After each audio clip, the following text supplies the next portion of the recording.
Bismillah ar-Rahman ar-Rahim. My dear friends, students of the first year, Cairo Higher Institute's English Division, it's my pleasure to welcome you once again to another drama lecture.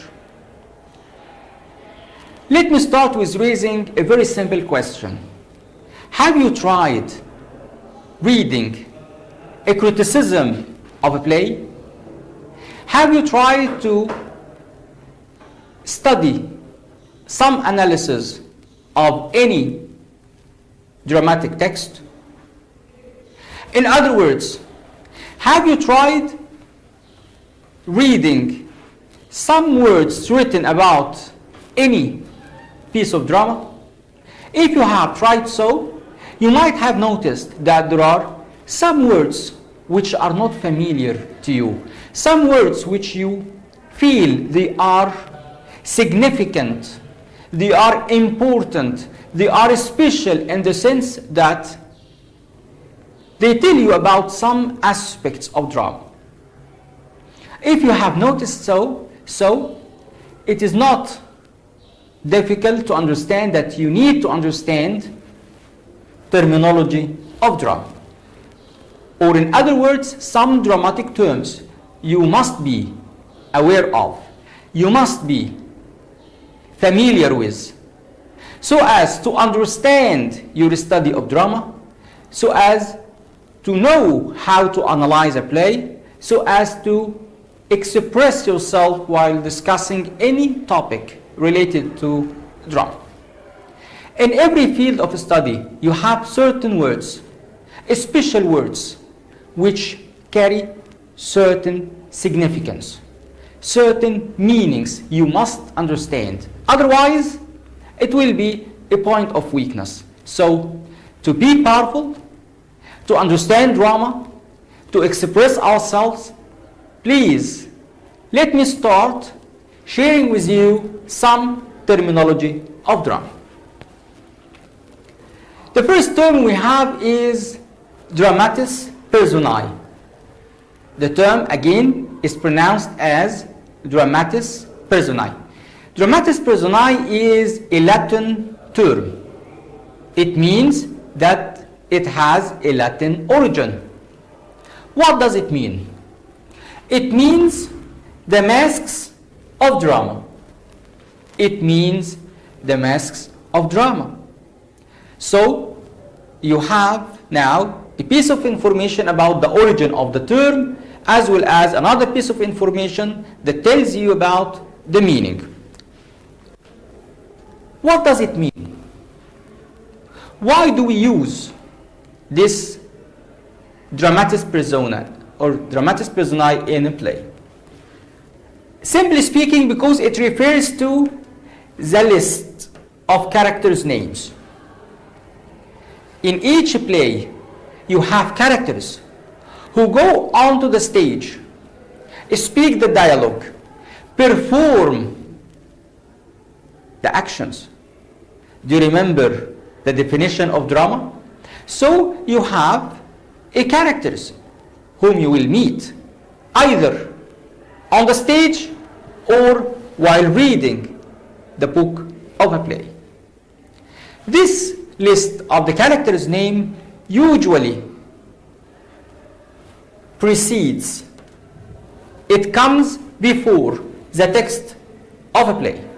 So if you open the play, you have the cover page. If you have an introduction, you will have it. And then you have the list of the characters' names. And then the beginning of Act 1. So, dramatis personae is usually given at the early beginning of the play, especially before the text of the play. What is the function of dramatis personae? Why does the dramatist give you this list of the characters' names? Simply speaking, to help you, to enable you. Who are you? The reader.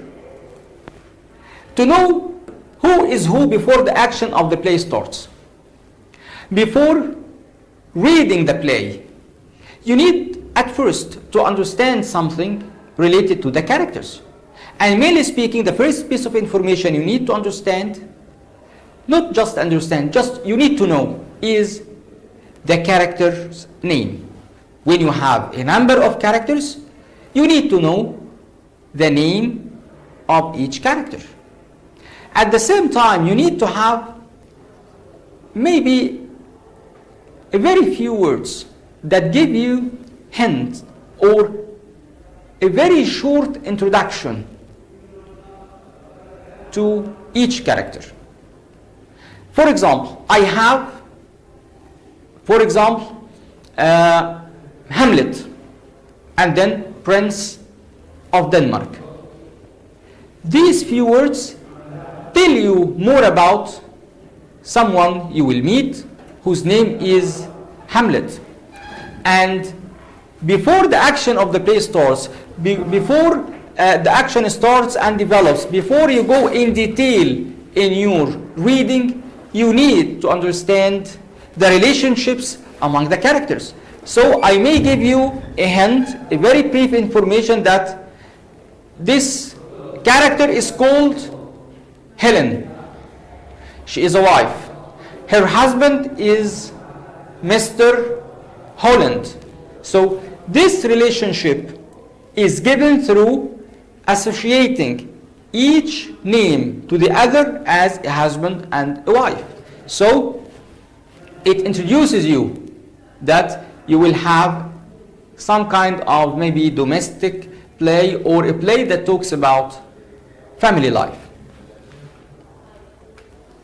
Here you have an example of dramatis personae. You have a list. This list gives you a number of characters' names.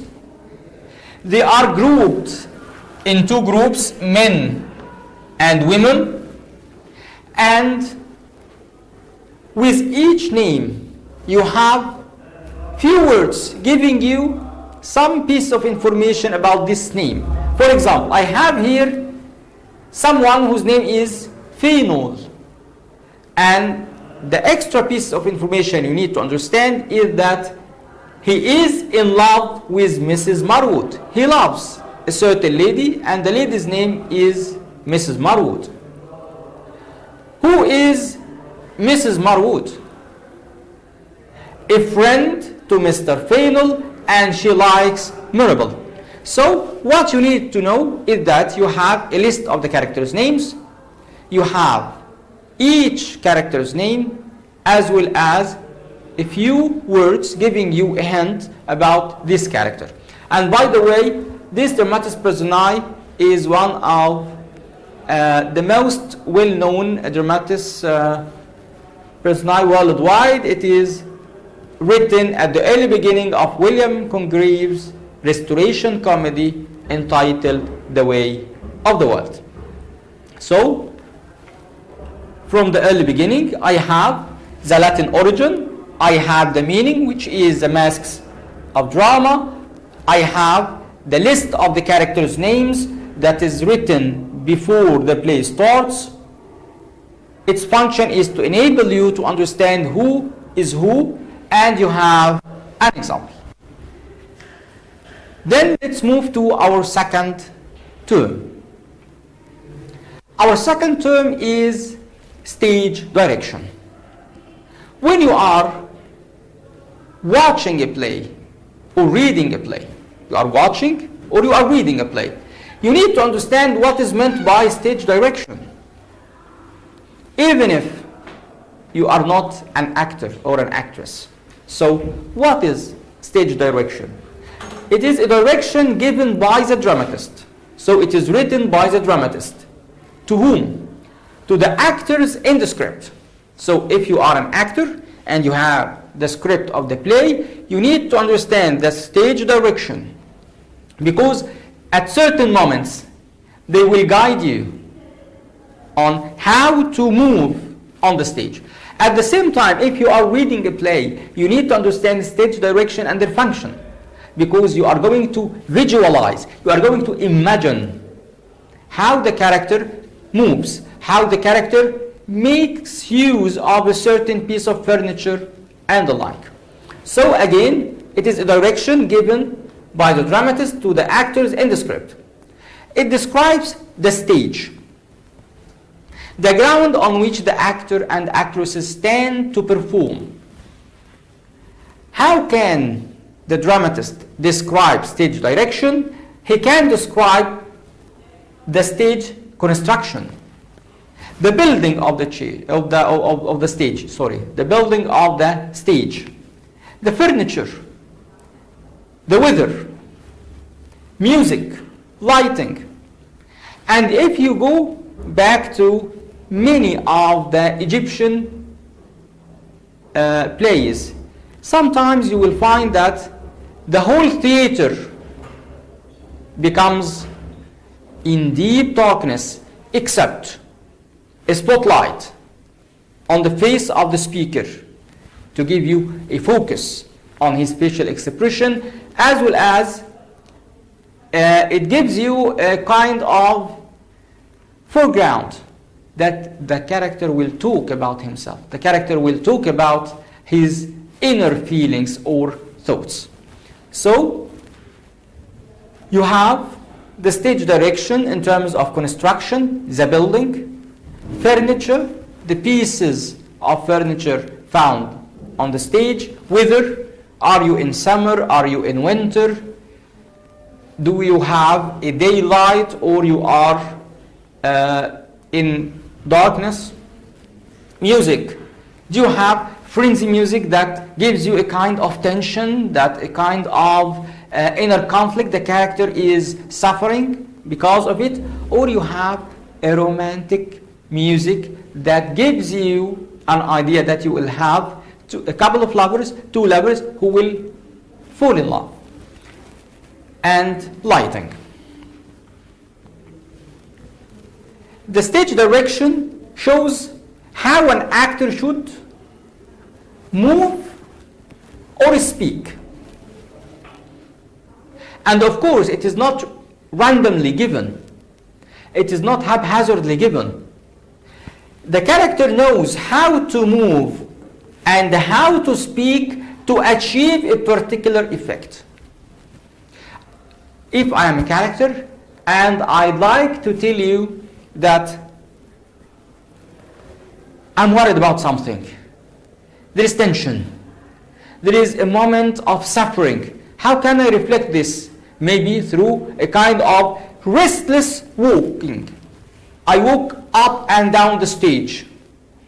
I'm restless in a very high way, and sometimes my voice starts to be shaking to reflect my tension. How can I know as an actor to perform this? I know because the dramatist wrote this in the text. Here you have an example, and it is the stage direction taken from Henrik Ibsen's play Idle's House, one of his social masterpieces. A room furnished comfortably and tastefully, but not extravagantly. So I have a room. The room is furnished, so we are talking about furniture from the early beginning. Comfortably and tastefully, you have a taste. You have a woman that takes care of the house, a woman that takes care of the pieces of furniture in the house, but not extravagantly. The room is not very expensively furnished. So I have maybe a middle class family, a family that is not rich, that is not enjoying a luxurious or a very high standard level of living. At the same time, I have a description at the back, a door to the right that leads to the entrance hall, another to the left that leads to Helmer's study. Between the doors stands a piano.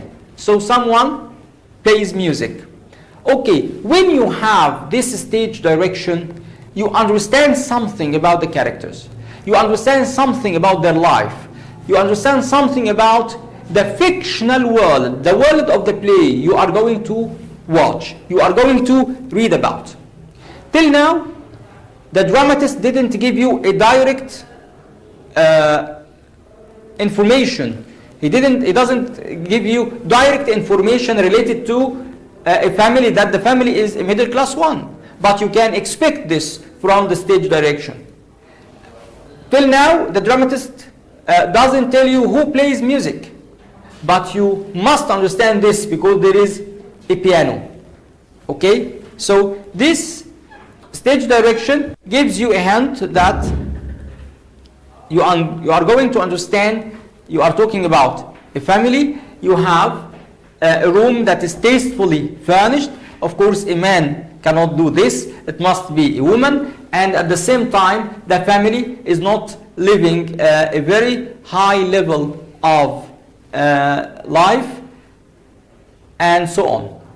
Here you have another example of stage direction. You have morning room of Lord Windermere's house in Carlton House Terrace. So you have another stage direction taken from Oscar Wilde's Lady Windermere's Pan, and at the same time you have the description of the doors, you have the description of an opening window, you have a description of a table, the lady is arranging roses. So from the early beginning, when you have an idea that you have a lady, the lady is arranging roses, she is arranging some flowers, it means that she is refined, she is elevated, she is a good lady, she is not a vulgar one, she is emotional. All these pieces of information you come to know through her act of arranging roses. So again, the stage direction gives you an idea about the general atmosphere, some qualities or characteristics of the characters, as well as the life of the fictional world you are going to meet. Here we have the third term, setting. What is the meaning of setting? Simply speaking, time, place, and general atmosphere of the fictional world, of the world you are going to meet in the play. The setting can be deducted, can be guessed, can be expected from the stage direction, and that's why it is related to stage direction. Sometimes you can have to know about the setting through the dialogue between the characters or someone's comment. So these are different ways that tell you about setting. More importantly, the setting tells you about the social, religious, political, moral, emotional backgrounds of the characters. When the character is talking to another, you will understand them. But even before this talk, how can you know about a character? How can you have an idea about this character? Especially his social background. Is this character aristocratic or a lower class citizen? Does he follow religion or not? What about his political tendency?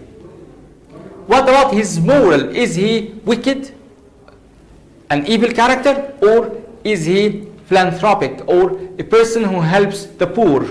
Is he aggressive or not? Emotional background. Is he or she over-controlled by passion, or he is reasonable? At the same time, the setting can be a village, a town, or a tribe. Here you have an example taken from, again, Oscar Wilde's Lady Windermere's Pan. You have the number of acts, and then you have the first act takes place in a morning room, and then we have a drawing room, and then we move to another house. Okay, when you have the time, it is the present time, and when you talk about the place, it is London. And these few lines tell you that the action of the play takes place within 24 hours. So another information about the time of the fictional world you are going to have. And you will have the clock time for the beginning and the ending. The play starts at 5 o'clock and it ends next day at 1:30. So again, this is an example that tells you about the time, place, and general atmosphere of the play. The fourth term we have today is prologue. Prologue. What is the meaning of a prologue? It is a part that introduces the play and it is usually given before Act 1. A prologue is the introductory part of the play. Sometimes it can be an opening scene. It can be an address. It can be a speech given. What is the function of this? What is the significance of the prologue? Simply speaking, it paves the way for the events in the play. In other words, it prepares you. It gives you a kind of background by which you can expect what will happen. You will have an idea about what will happen. But it is not a part of the action. I repeat it, it is not a part of the action. Here you have an example of the prologue taken from Shakespeare's Romeo and Juliet. Okay? And if you can have this, so this is the text, this is the script, and let's watch a video about this specific prologue. Two households, both alike in dignity, in fair Verona, where we lay our scene. From ancient grudge break to new mutiny, where civil blood makes civil hands unclean. From forth the fatal loins of these two foes, a pair of star-crossed lovers take their life. Whole misadventured piteous overthrows doth with their death bury their parents' strife. The fearful passage of their death-marked love, and the continuance of their parents' rage, which but their children's end naught could remove, is now the 2 hours traffic of our stage. The which if you with patient ears attend, what here shall miss, our toil shall strive to mend. So as you have noticed, the prologue gives you an idea about the action of the play or the fictional world you are going to meet in brief, and it is usually given before the play starts. So this is the introductory part. After the final act comes to an end, you have another term, the epilogue. So if the prologue comes at the early beginning of the play, the epilogue comes at the very late stage of the play. It is presented at the end of the play. It sums up, it summarizes, it gives you in short, in brief, the action, as well as the piece of advice or the moral lesson you learned from the actions and their development throughout the play. After you have read the play, after you have watched the play, there is a moral lesson the dramatist wants to give you. This moral lesson, this step, this piece of advice is usually given through the epilogue as well as a brief summary of what happened. Here you have an example of a very famous epilogue, Dr. Faustus's speech, or in particular Wagner's speech commenting on the life and death of Dr. Faustus in Christopher Marlowe's famous play. You have here a number of lines, but for you, you have Faustus is gone. So someone who is gone. Maybe he is gone, he is dead. Maybe he is taken to some place, or he met his death. And for his end, we have hellish fall. In other words, he is taken to hell. He is taken to hell. Why? Because he practiced more than heavenly power permits. He practiced something that is not related to the limitation of the human being, of the human power. He aspired something superior. Dr. Faustus in the play is not satisfied with his being a man. He tried to be a spirit, and in order to have his desires fulfilled, he signs a deal with Mephistopheles, with the devil, and by the end he is captured and sent to hell. So this is the moral lesson of the play, which is, if you need to practice, don't practice what is more than your heavenly power, or not heavenly power, your power permits. Heavenly here means the sky, or means God. So God gives you certain limitations. God gives you certain capabilities. Don't go and try to have superior ones, because you are not more than a man. So, by this epilogue, I come to end my lecture today. From the early beginning, let's have a very brief on what we had. We had dramatic terminology. We started with dramatis personae, and then we had stage direction, followed by setting and prologue, and we ended with an epilogue. I hope you understood the definition of each term and its function, and we are going to practice them while analyzing our selected play. For the time being, I thank you so much, and till I meet you once again, I hope you all of the best. Thank you.